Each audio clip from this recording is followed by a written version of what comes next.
সম্মানিত হাজিরিন, আমি আপনাদের সম্মুখে পবিত্র কালামুল্লাহ থেকে একটি আয়াত তিলাওয়াত করেছি। নবীজির হাদিসের ভান্ডার থেকে ছোট্ট একটি হাদিস তিলাওয়াত করেছি। উক্ত আয়াত এবং হাদিসের আলোকে সংক্ষিপ্ত আকারে কিছু কথা বলে আপনাদের থেকে দোয়া চেয়ে বিদায় নেব ইনশাআল্লাহ। এই দেশ কার? এই জমিন কার? এখানে আইন চলবে কার? ক্ষমতা চলবে কার? কেউ ব্ল্যাক লিস্ট করে আল্লাহর গোলামদেরকে দমাতে পারবে? দেখেন না, কয়দিন আগে আল্লামা মামুনুল হক সাহেবকে নেত্রকোনাতে আসতে দেওয়া হয় নাই। কয়দিন আগেই তো হাফিজ হুজুর রহমাতুল্লাহি আলাইহির মাদ্রাসায়, মাখজান মাদ্রাসায় আল্লামা মামুনুল হককে কিছু সন্ত্রাসী আসতে দেয় নাই, রাস্তা থেকে বিতাড়িত করে দিয়েছে। কিন্তু আল্লাহ পাক রব্বুল আলামিন যা চান তাই হয়। এই গতকালকে লক্ষ লক্ষ তৌহিদি জনতার সামনে আল্লামা মামুনুল হক সাহেব বাঘের গর্জন দিয়ে গেছে। নিক্সন চৌধুরী বলেছিল আসো খেলা হবে। ওই ফরিদপুর নিক্সন চৌধুরীর এলাকায়ও আল্লামা মামুনুল হক খেলে আসছেন, কিন্তু আসল খেলোয়াড় নাই। নবী প্রেমিকদের সাথে খেলে আসছেন। কেউ দলীয় ভাবে নেবেন না। আপনি যে দল করেন না কেন, যদি আপনি মুসলমান হন, আপনি আমার ভাই। আজকে যারা উলামায়ে কেরামের সাথে খেলতে চায়, উলামায়ে কেরামের সাথে খেলে তাদের হাত ভেঙে দিতে চায়, ঘাড় মটকে দিতে চায়, বঙ্গোপসাগরে নিক্ষেপ করতে চায়, তাদের সম্পর্ক দলের সাথে না, বরং আমরা বলবো তাদের জন্মে সমস্যা আছে। এই জন্য তারা আলেমের সাথে খেলতে চায়। কথা বলুন ঠিক কিনা? এই জন্য দলের দিকে কেউ টানবেন না। কোনো দলাদলি নাই, আমরা সবাই মুসলমান। আমরা নবীকে সবচেয়ে ভালোবাসি, আমরা আল্লাহ পাককে সবচেয়ে বেশি ভালোবাসি, নবীর ওয়ারিস উত্তর সুরে উলামায়ে কেরামকে ভালোবাসি। কথা বলুন ঠিক কিনা? আপনার নারায়ণগঞ্জে ঢুকতে দিব না বলছিল, আল্লামা মামুনুল হক নারায়ণগঞ্জে ঢুকছে। কথা বলুন ঠিক কিনা? ওয়াসিক বিল্লাহ নুমানি, রফিকুল ইসলাম মাদানি, এমন অনেক বক্তাকে মাহফিল করতে দেওয়া হয় না এই বাংলার জমিনে, আল্লাহর জমিনে। কিন্তু আল্লাহ পাক রব্বুল আলামিন তার বস্তুই বাস্তবায়ন করেন, তার বিষয়টাই তিনি বাস্তবায়ন করেন। এখন কোনো বাপের বেটা নাই উলামায়ে কেরামকে বাধা দিতে। কথা বলুন ঠিক কিনা? কারণ যারা বাধা দিয়েছিল ওদেরকে আল্লাহ পাক রব্বুল আলামিন নিস্তেনাবুদ করে দিয়েছেন, আরো দিবেন। কথা বলুন ঠিক কিনা? আরো যারা বাধা দিতে আসবে আমরা তাদেরকে অতীতেও সাবধান করেছি, ভবিষ্যতেও সাবধান করে দিচ্ছি। আলেমদের সাথে খেলতে আসো না। আলেমদের সাথে খেলতে গেলে তোমার হাত ভেঙে যাবে, তোমার পা ভেঙে যাবে, তুমি নিশ্চিহ্ন হয়ে যাবে। কথা বলুন ঠিক কিনা? সম্মানিত হাজিরিন, আলেমরা সাধারণ মানুষ না, নবীদের ওয়ারিস। কথা বলুন ঠিক কিনা? আলেমরা মানুষ দেখে কথা বলে না, আলেমরা আল্লাহর দিকে তাকায় কথা বলে। আলেমরা নেতার দিকে তাকায় কথা বলে না, আলেমরা আল্লাহর আইন বাস্তবায়ন করার জন্য কথা বলে।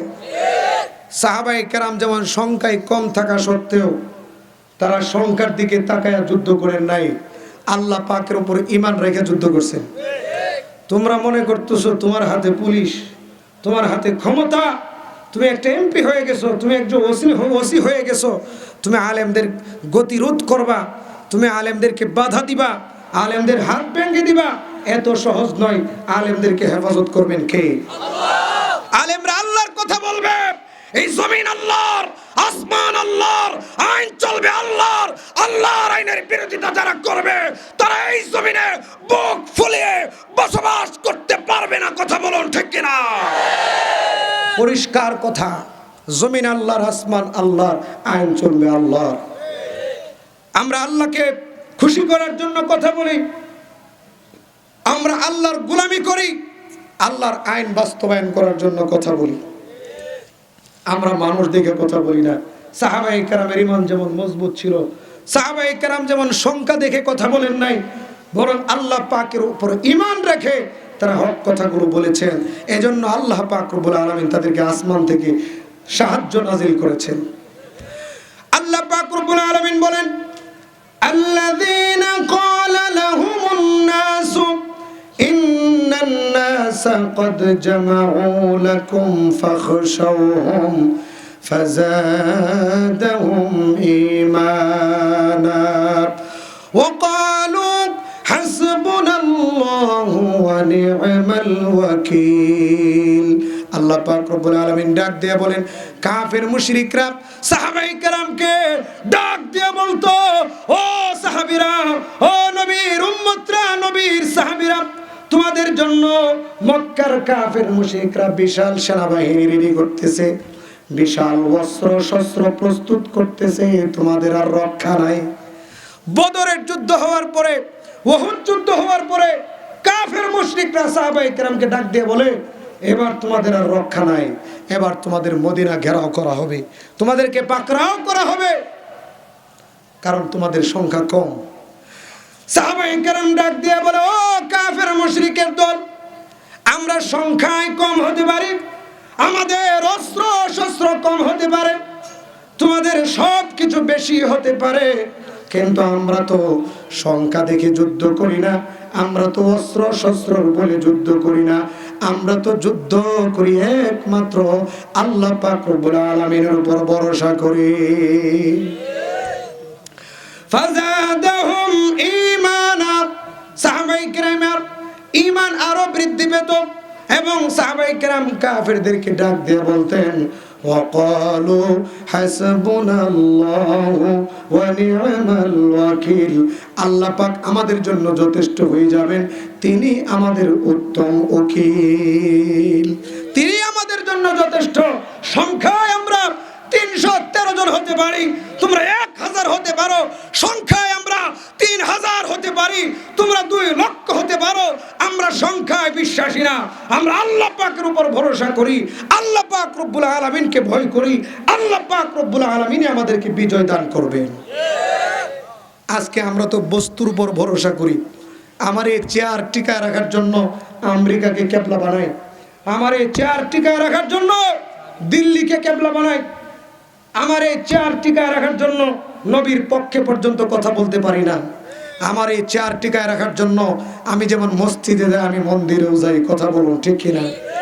এমন মুসলমান হলে চলবে না।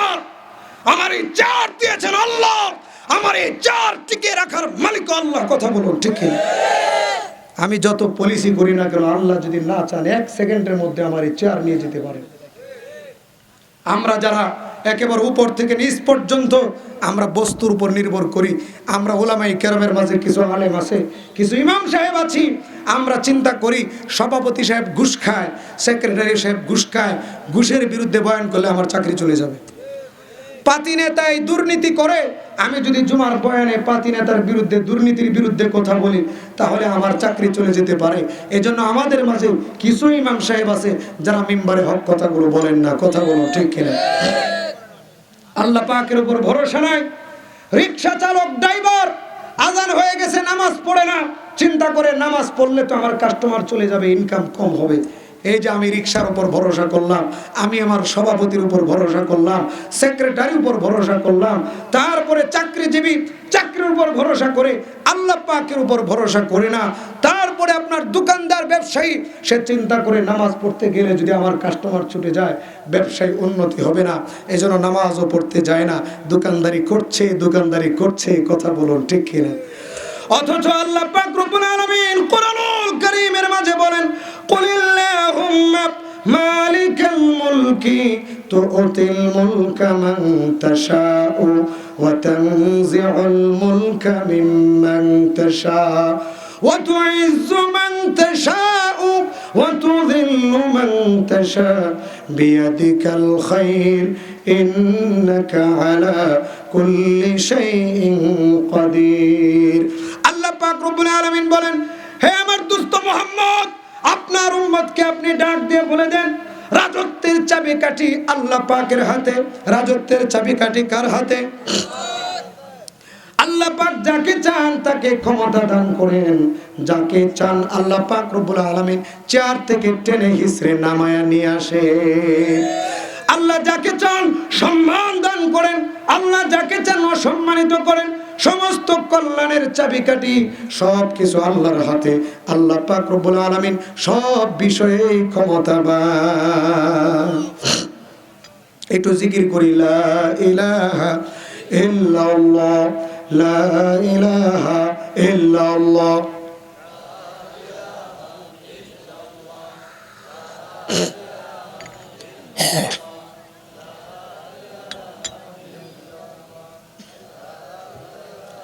এই জন্য ভরসা করতে হবে কার উপর? তাওয়াক্কুল করতে হবে কার উপর? ঈমান রাখতে হবে, বিশ্বাস রাখতে হবে কার উপর? যারা আল্লাহর উপর ভরসা করবে না, আল্লাহর উপর তাওয়াক্কুল করবে না, আল্লাহ পাক রব্বুল আলামিন তাদেরকে অনেক দিন টিকায় রাখলেও, তাদের ব্যবসা বাণিজ্যে বরকত দিলেও, তাদের ইমামতি টিকে থাকলেও এটা সত্যিকারের ইমামতি হবে না, এটা হবে পেট পূজা। আল্লাহর কাছে জবাব দিতে হবে যে তুমি কেন হক কথাগুলো বললা না, তুমি কেন তোমার দায়িত্ব পালন করতে গিয়ে হক কথাগুলো জনগণকে বললা না। ও দায়িত্বশীল ব্যক্তি, কেন তুমি চাল চুরি করছিলা, দুর্নীতির বিরুদ্ধে কেন বললা না? ও দায়িত্বশীল ব্যক্তি, কেন তোমার খাটের নিচে তুমি তেল লুকায় রাখছিলা? আল্লাহর কাছে জবাব দিতে হবে। ও ইমাম সাহেব, কেন তুমি হক কথাগুলো বললা না? টাকার ধান্দায় পড়ছিলা কেন? হক কথাগুলো কেন চাকরি চলে যাওয়ার ভয়ে বললা না? আমার কাছে আজকে জবাব দাও। জবাব যখন দিতে পারবে না, আল্লাহ পাক রব্বুল আলামিন ফেরেশতাকে ডাক দিয়ে বলবেন ওর পায়ের মান রাখতেন। এজন্য আল্লাহ পাক রব্বুল আলামিন বদরের যুদ্ধেও তাদেরকে সাহায্য করেছেন। মুতার যুদ্ধ, খন্দকের যুদ্ধ, সবগুলো যুদ্ধে আল্লাহ পাক তাদেরকে সাহায্য করেছেন। সবগুলো যুদ্ধে আল্লাহ পাক রব্বুল আলামিন, মুসলমানদের সংখ্যা ছিল কম, কাফেরদের সংখ্যা ছিল বেশি, কিন্তু মুসলমানরা বিজয় লাভ করেছে। একটা যুদ্ধে মুসলমানদের সংখ্যা বেশি, কাফেরদের সংখ্যা কম। মুসলমানরা কিছু কিছু মুসলমান মনে মনে ভাবছিল আমাদের সংখ্যা এবার বেশি, কাফেররা বাঁচতে পারবে না। সংখ্যায় বিশ্বাস করে অনেক আনন্দিত হয়েছিল। আল্লাহ পাক রব্বুল আলামিন সংখ্যায় বিশ্বাস করার কারণে সাময়িক বিপদ দিয়ে দিয়েছিলেন। হুনাইনের যুদ্ধের ঘটনা আপনারা জানেন, কোরআনুল কারীমের মাঝে স্পষ্ট আছে। এজন্য মুসলমান, আমাদেরকে ভয় দেখায় লাভ নাই, আমাদেরকে ক্ষমতার ভয় দেখায় লাভ নাই, আমাদেরকে জনশক্তির ভয় দেখায় লাভ নাই, আমাদেরকে অস্ত্র শস্ত্রের ভয় দেখায় লাভ নাই। আমাদেরকে যতই ভয় দেখাও না কেন, আমরা তো সাহাবায়ে কেরামের উত্তরসূরি। সাহাবায়ে কেরামের ঈমান থেকে আমরা ঈমান শিখেছি। ভয় দেখাইলে আমাদের ঈমান দুর্বল হয় না, বরং হক্কানি মুমিনদের ঈমান ভয় দেখাইলে আরো বৃদ্ধি পায়। যারা হক্কানি মুসলমান, হক্কানি উলামায়ে কেরাম, সত্যিকারের মুমিন, তাদেরকে ভয় দেখাইলে তাদের ঈমান দুর্বল হয় না, ভয় পায় না, তাদের ঈমান আরো বৃদ্ধি পায়। কথা বলুন ঠিক কিনা? সম্মানিত হাজিরিন, আল্লাহ পাক রব্বুল আলামিন সাহাবায়ে কেরামের মধ্যে যে গুণ দিয়েছিলেন, সাহাবায়ে কেরাম যখন শাহাদাতের ঘ্রাণ পাইতেন, সাহাবায়ে কেরাম ভয় পাইতেন না, সাহাবায়ে কেরাম মুস্কি মুস্কি হাসতেন। ওই বর্তমানেও দেখেন অভিজিৎ রায়কে যারা হত্যা করেছে, এমন 4 জন ব্যক্তিও যখন ফাঁসির রায় শুনেছে, ওরা কান্না করে না, মুস্কি মুস্কি হাসে। কথা বলুন ঠিক কিনা? আপনারা তো জানেন অভিজিৎ রায় নবীর দুশমনকে 4 জন নবী প্রেমিক হত্যা করেছে। হত্যা করা আমরা বলি যে এটা সরকারি আইন হাতে নেওয়া ঠিক না, কিন্তু সরকারের তো দায়িত্ব ছিল যারা নবীর ইজ্জত নিয়ে ছিনিমিনি খেলবে তাদেরকে হত্যা করা। কথা বলো ঠিক কিনা? আমরা ছোটবেলা থেকে দেখে আসতেছি উলামায়ে কেরাম, সর্বস্তরের উলামায়ে কেরাম, সমস্ত মুসলমানরা দাবি জানাইছে যে নবীর বিরুদ্ধে কটূক্তি করবে, আমরা তার দলাদলি বুঝি না, তার কোনো দল নাই, সে মানবতার দুশমন, সমস্ত দলের মানুষের দুশমন, তার মৃত্যুদণ্ড কার্যকর করতে হবে। ছোট্টবেলা থেকে উলামায়ে কেরাম এই দাবি করে আসতেছেন না? কিন্তু সরকার বদল হয়, পালা পরিবর্তন হয়, সবাই সবার গদি ঠিক রাখার জন্য, নিজের সম্মান ঠিক রাখার জন্য আইন করে। নবীর পক্ষে কিন্তু একটা আইনও হচ্ছে না। নবীর পক্ষে আইন না হওয়ার কারণে, নবীর দুশমনদের মৃত্যুদণ্ডের আইন পাস না করার কারণে বাংলাদেশের 92% মুসলমানের দেশে, শাহজালালের দেশে, শাহপরানের দেশে, শাহ মাকতুমের দেশে, আল্লামা আহমদ শফির দেশে, জুনাইদ বাবু নগরীর মতো বড় বড় আল্লাহর ওলিদের দেশে, পবিত্র ভূমিতে আমার আপনার কলিজার টুকরা নবীকে গালি দিয়ে কুলাঙ্গাররা ছাড় পেয়ে যাচ্ছে। কথা বলুন ঠিক কিনা? সরকারের দায়িত্ব ছিল তাদের মৃত্যুদণ্ডের আইন কার্যকর করা, কিন্তু তারা তা না করে যারা এই নবীর দুশমনদেরকে হত্যা করে সরকার তাদেরকে ফাঁসি দেওয়ার সিদ্ধান্ত নিচ্ছে। আমরা বাংলাদেশের কোন ভাড়াটিয়া নাগরিক নয়, আমরা বাংলাদেশের স্থায়ী বাসিন্দা। আমার বাপ দাদারা এই বাংলাদেশকে রক্ত দিয়ে স্বাধীন করেছেন, আমাদেরও কথা বলার অধিকার আছে, আমাদেরও আমাদের মত প্রকাশ করার স্বাধীনতা আছে। ও প্রধানমন্ত্রী, আপনি আমাদের চেয়ে বড় মুসলমান আমরা মনে করি, কথা বলুন ঠিক কিনা? কারণ আপনি প্রতিদিন তাহাজ্জুদের নামাজ পড়েন, আপনি অনেকবার হজ করেছেন, আপনি অনেকবার নবীর কবর জিয়ারত করেছেন, আপনার সকাল হয় কোরআনের তিলাওয়াতের মাধ্যমে। এগুলো আমরা অস্বীকার করি না, বিশ্বাস করি, কথা বলুন ঠিক কিনা? আমরা এগুলো বিশ্বাস করি এবং আপনাকে আমরা আমাদের চেয়ে বড় মুসলমান মনে করি। ও প্রধানমন্ত্রী, আপনি যদি মুসলমান হয়ে থাকেন, আপনি যদি নবীর উম্মত হয়ে থাকেন, তাহলে আপনার নবীকে যারা গালি দিয়েছে ওদের মৃত্যুদণ্ডের আইন পাশ করুন, কথা বলুন ঠিক কিনা? আপনি যদি মুসলমান হয়ে থাকেন, তাহলে আপনার কাছে আমাদের আবদার, আপনার নবীর দুশ্মন অভিজিৎ রায়কে যে হত্যা করেছে ওই 4 জন নবী প্রেমিককে ফাঁসি দিয়েন না, কথা বলুন ঠিক কিনা? ওই 4 জন নবী প্রেমিককে ফাঁসি দিবেন না। ওই 4 জন নবী প্রেমিক যারা আপনার দুশ্মনকে হত্যা করেছে, নবীর দুশ্মনকে হত্যা করেছে, আপনার দায়িত্ব পালন করেছে, ওদেরকে ওদের গলায় ফাঁসির রশি না ঝুলিয়ে ওদেরকে ওদের গলার মধ্যে ফুলের মালা দিয়ে ওদেরকে বরণ করে নেন, কথা বলুন ঠিক কিনা? আর যদি আপনার আদালত ওদেরকে ফাঁসি দেয়, নবী প্রেমিকদেরকে ফাঁসি দেয়, আর নবীর দুশ্মনদের বিরুদ্ধে কোনো আইন না করে, তাহলে আমরা আল্লাহকে সাক্ষী রেখে বলছি, আমরা এই হাজার হাজার তাওহীদি জনতাকে সাক্ষী রেখে বলছি, বাংলাদেশের 17 কোটি মুসলমান আপনার বর্তমান ডিজিটাল নিরাপত্তার আইনকে প্রত্যাখ্যান করে যারা নবীর দুশ্মনী করবে, নবীর বিরুদ্ধে কটূক্তি করবে, চিরনি অভিযান চালিয়ে ঘরে ঘরে খুঁজে খুঁজে ওদেরকে বের করে তাওহীদি জনতায় ওদেরকে জীবন্ত কবর রচনা করবে, কথা বলেন ঠিক কিনা?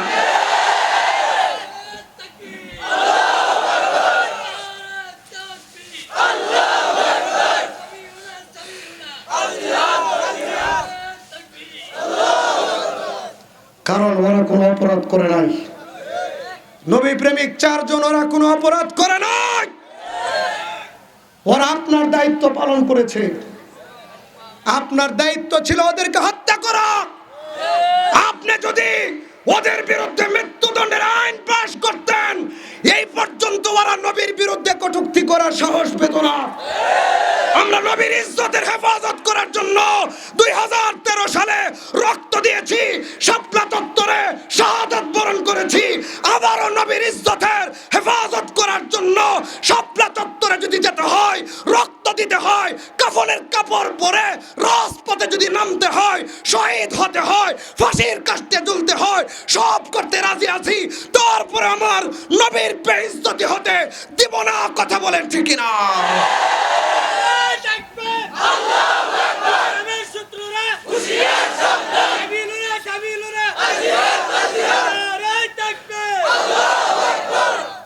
আমরা এতদিন আপনাদেরকে কিছু বলি নাই, আপনারা নবী প্রেমিকদের পক্ষে কথা বলতে পারেন না, ভালো কথা, কিন্তু নবী প্রেমিকদেরকে ফাঁসি দিবেন এটা আমরা কোনো মুসলমান মেনে নিব না, কথা বলুন ঠিক কিনা? 4 জন কেন, এই 4 জনের একটা নবী প্রেমিককে যদি ফাঁসি দেওয়া হয়, বাংলাদেশের প্রত্যেকটা অলি গলিতে ঘরে ঘরে আগুনের দাবানল জ্বলবে, আগুনের দাবানল জ্বলবে, কথা বলে ঠিক কিনা?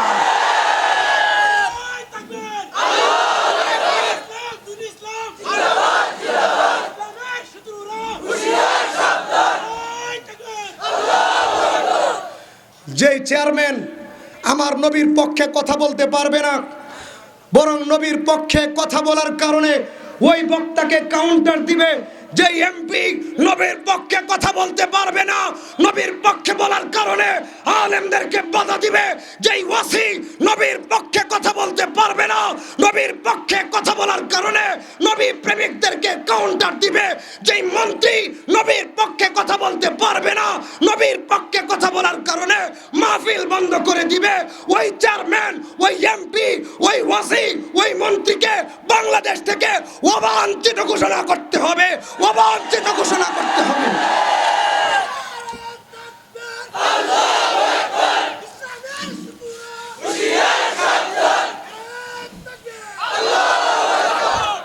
আমরা সব বিষয়ে নরম, কিন্তু আমার নবীর ইজ্জতের হেফাজত করার জন্য নবীর বিরুদ্ধাচরণ যারা করবে ওদের ব্যাপারে আমরা নরম থাকতে পারি না।